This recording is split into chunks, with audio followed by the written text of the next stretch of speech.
Halo guys, kembali lagi di Riko Official. Jangan lupa like, komen, dan subscribe ya. Kembali kita melanjutkan cerita dari Ayo Pacaran, karya Dentara. Selamat mendengarkan. Jangan lupa buat yang baru masuk, suruh beli minuman ini buat HTM. Lagian cuma goceng, masa gak mau sih? Latifah bersaru panjang saat dia sedang memberikan arahan untuk acara Air Force malam nanti. Sekarang sudah pukul 17.00. Makanan yang dijual oleh seluruh kelas juga sudah habis dan ludes. Laporan juga sudah Latifah terima. Kini mereka tinggal bersiap untuk acara puncak nanti malam. Oh ya, keamanan juga ya. Gue takut nanti Kabara sama gengnya bawa minuman keras. Kita kan gak ada yang tahu. Bukannya cuma mereka aja pantau anak-anak keluar sekolah juga, tapi Kabara sama gengnya jadi prioritas. Soalnya kita tuan rumah, seenggaknya kalau ada masalah bukan dari kita. Semua saling bantu dan koordinir. Ya, mereka mengangguk paham. Setelah pengarahan selesai, Latifah memberikan mereka istirahat sampai habis maghrib nanti. Dipersilakan untuk yang mau makan, sholat, tidur, ataupun mandi. Yang penting nanti mereka tiba tepat waktu di lapangan dan gak ada yang ngaret. Tok-tok, permisi. Latifah menoleh ke arah pintu. Iya, cari siapa mas? Mbak Latifah, ketua OSIS dari SMA Airlangga. Latifah mengerutkan dahinya bingung. Apalagi ini? Saya mas, ada apa ya? Ada kiriman 50 bungkus nasi padang buat mbak sama rekan setim. Latifah menerima 2 bungkusan plastik besar. Cahyo bantuin. Dia teriak memanggil Cahyo yang lagi sibuk rebahan di atas sofa. Apaan nih? Nasi padang? Dari? Udah, pegang dulu, bawa masuk. Bawel banget deh. Cahyo manggut-manggut lalu pergi ke dalam menenteng 2 bungkusan plastik berukuran sedang di tangannya. Tanda tanganin dulu mbak. Seolah mendapat tatapan sulit diartikan dari Latifah, pengirim makanan itu kembali bersuara. Yang pesen yang minta mbak tanda tangan, katanya tanda tangan mbak mahal, jadi dia suruh dapetinnya. Saya juga bingung, saya kira mbaknya artis atau minimal pernah nongol di TV. Ternyata saya aja gak tahu mbak siapa kan. Mbaknya gak terkenal kan berarti. Latifah terkekeh. Bisa aja sih mas. Ya udah, makasih ya mas. Latifah memutar otak. Seseorang yang melakukan tingkah aneh dan selalu di luar dugaan. Tersangkanya cuma satu, Raga. Cowok itu selalu berhasil membuat Latifah terheran-heran. Mencium pipinya, mengikat tali sepatunya, memesan taksi online, dan sekarang memesan nasi padang. Seketika pipinya memanas, semburat merah menahan malu terlihat di wajahnya yang putih. Latifah memegang kedua pipinya. Mikir apa gue? Raga, lo berhasil bikin gue salah paham. Benar, Raga berhasil bikin Latifah salah paham. Selalu menduga-duga apa yang dia lihat, namun kenyataannya Raga masih peduli dengannya. Raga terlihat seperti tidak serius mendekatinya. Namun perlakuan Raga kepada Latifah sangat manis dan selalu bisa menimbulkan senyumnya. Latifah selalu salah paham dengan sikap Raga yang acuh dan memiliki banyak perempuan yang dia gebet juga. Namun pada kenyataannya Raga akan tetap kembali ke tempatnya berpijak di awal. Tempat ternyaman yang Raga temui. Mengapa? Jika memang Raga menyukainya, mengapa Raga menjauhinya? Jika Latifah, ayo makan. Lo belum makan dari siang gue lihat.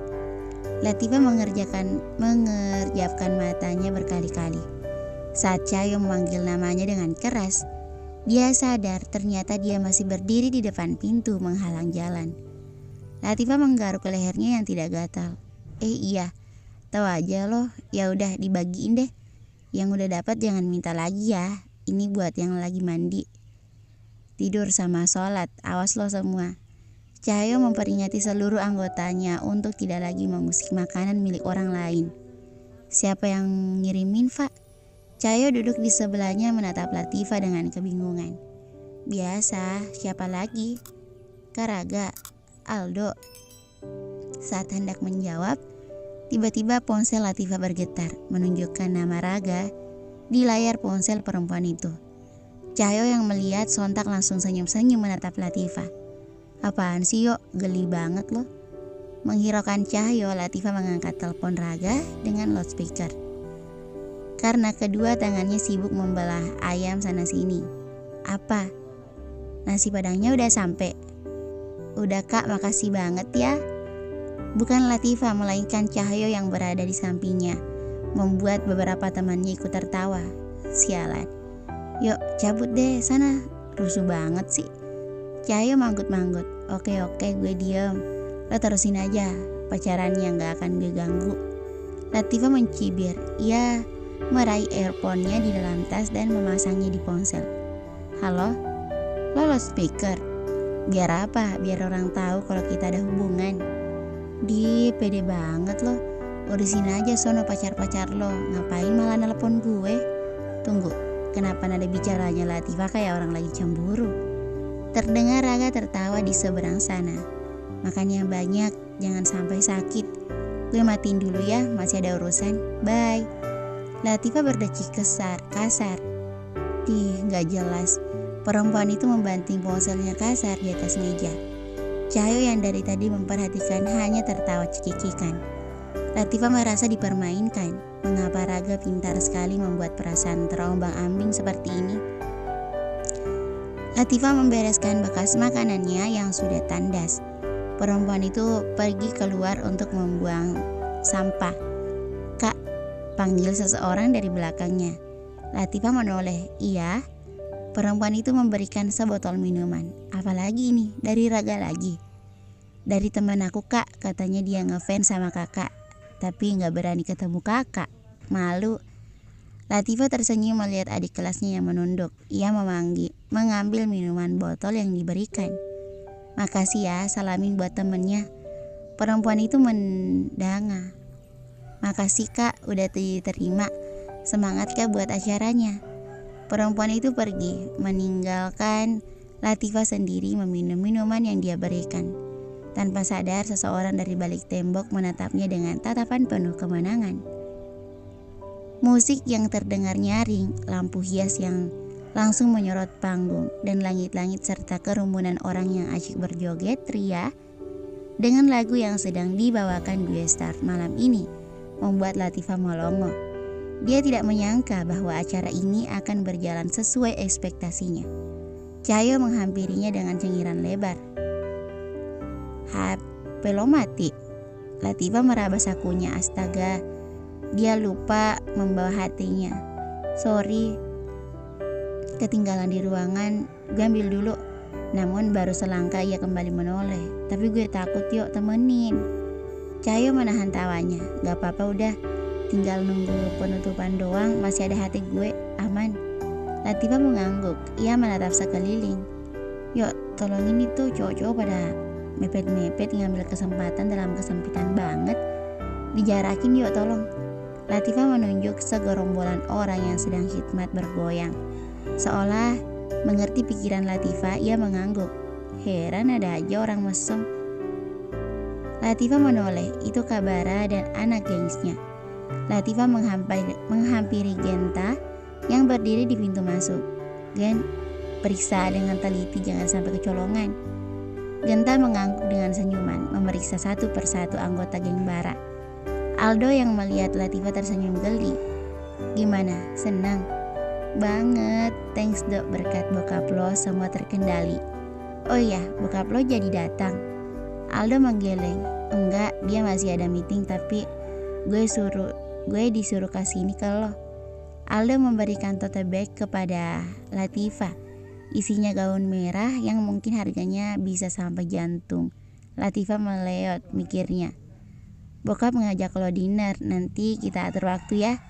Latifah mengangguk antusias. Thanks you for gift. Salam buat bokap lo ya.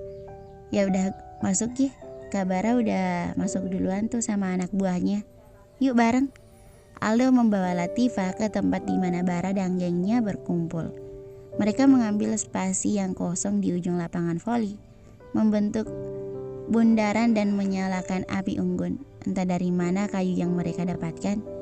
Ingin membubarkan tapi terlihat seru. Jarang sekali Latifah melihat warga Airlangga berkumpul menjadi satu selain upacara. Mereka kok niat sampai bawa panggangan gitu? Pertanyaan Latifah sontak membuat Aldo tersenyum. Emang gitu, markas mereka deket sini kak. Dekat sini kok, niatnya emang mau bakar-bakar di markas. Cuma karena ingat ada acara ini, mereka pindah tempat. Ya hitung-hitung bantuin kalian jaga keamanan lah. Latifah mengangguk paham. Iya juga sih. Ayo gabung. Raga menyisir rambutnya yang berantakan ke belakang. Debaran di jantungnya semakin tak beraturan. Sejak sampai di sekolah, Raga belum melihat batang hidung Latifah sama sekali. Raga khawatir cowok itu tidak henti menelpon Latifah. Padahal perempuan itu memang meninggalkan ponselnya di ruangan agar tidak terlalu mengganggu kegiatannya. Cahyo, mendengar suara bariton dari Raga, Cahyo menoleh. Kak, kenapa? Latifah mana? Dari tadi gue cariin gak ada. Cahyo celingak-celingok. Beberapa menit lalu dia memang bersama Latifah, tapi berpisah saat gengnya Bara datang. Gak tahu kak, tadi sih emang bareng, tapi tiba-tiba ngilang. Raga memegang kepalanya frustasi. Malam ini malam berbahaya, walaupun bersejarah. Banyak pria hidung belang yang berhawa nafsu tinggi. Lihat saja mereka bergoyang-goyang sangat mepet. Raga kini lihatnya, dia takut Latifah mendapat perlakuan aneh seperti itu. Coba dipanggil lewat HT. Dia gak bawa HT. Ketinggalan di ruangan OSIS. Mengambil, gak berani sendiri tadi. Melihat kekhawatiran Raga membuat Cahyo merasa tidak enak. Gue koordinir sama yang lain deh. Nanti kalau udah ketemu gue suruh hubungin lo. Raga mengangguk. Tolong ya. Sampai akhirnya Raga melihat sosok perempuan yang sangat familiar di ingatannya. Perempuan yang membuatnya khawatir dan cemas secara bersamaan. Perempuan yang membuatnya kalang kabut mencari keberadaannya. Itu dia, Latifah. Sedang asyik tertawa bersama Aldo, bersama Bara dan anak gengnya. Raga menghela napasnya lega. Setidaknya Latifah aman dan baik-baik saja. Namun nyatanya tidak. Perempuan itu dikelilingi oleh laki-laki yang menatapnya dengan buas. Terlihat Bara sudah sempoyongan jalan ke sana kemari. Latifah terlihat tidak nyaman, namun Aldo masih tetap menahan perempuan itu di sana. Raga menghampiri mereka, yang ternyata sedang asyik menikmati malam Air Force dengan beberapa alkohol yang mereka bawa. Raga tahu karena baunya nampak familiar di inderanya. Minuman itu ada minuman yang sering dia pesan dulu saat masih menjadi ketua mereka. Latifah nampak risih dan berpikir untuk pergi dari sini, namun Aldo menahan lengannya untuk membuatnya tetap tinggal. Latifah tidak tahan dengan bau mulut Bara yang berada di sampingnya. Belum lagi cowok itu kadang suka nyosor-nyosor. Kalau saja dia tidak menghindar, sudah pasti sejak tadi wajahnya menjadi korban kecupan dari Bara. Memikirkannya saja membuat Latifah merinding. Dia tak pernah dihadapkan dengan situasi yang menyulitkan seperti ini. Nih minum, ujar Aldo. Latifah menatap Aldo penuh peringatan. Jika saat di pintu masuk mereka berhasil mengelabui Latifah dengan membawa minuman beralkohol dalam bentuk kemasan botol yang biasa dijual di warung, kali ini Latifah tidak percaya dengan yang Aldo berikan. Aldo terkekeh. Tenang aja, ini air putih biasa, gue juga gak minum, tenang aja. Benar sih, Aldo memang tak minum di depan Latifah, tapi di belakang Latifah cowok itu bisa saja minum sampai teler. Latifah mengambilnya ragu-ragu. Saat hendak ingin menengguknya, tiba-tiba bahunya ditarik paksa. Untuk kesekian kali, Bara kembali mencoba menciumnya. Plak, sadar kak, jangan kayak gini. Latifah hilang kesabaran. Dia takut tapi juga tak bisa lari. Namun Bara malah tertawa. Wajahnya kembali dia condongkan ke depan. Latifah mendorong bahu Bara keras, namun tangan cowok itu semakin menarik tubuhnya untuk masuk ke dalam pelukannya. Sampai akhirnya, buk, dasar lo, umpat Raga sambil terus memukuli wajah Bara tanpa ampun. Melihat Latifah diperlakukan seperti itu membuat Raga tak terima. Raga semakin marah saat Aldo hanya melihat tanpa berniat membawa Latifah pergi dari tempat ini juga. Gue udah peringatin lo jangan pernah ganggu cewek itu. Gak udah woi. Rigel dan Januar berhamburan masuk ke dalam kerumunan. Dalam beberapa detik Raga dan Bara berhasil menjadi pusat perhatian. Latifah tak bisa mencerna semuanya dengan seksama.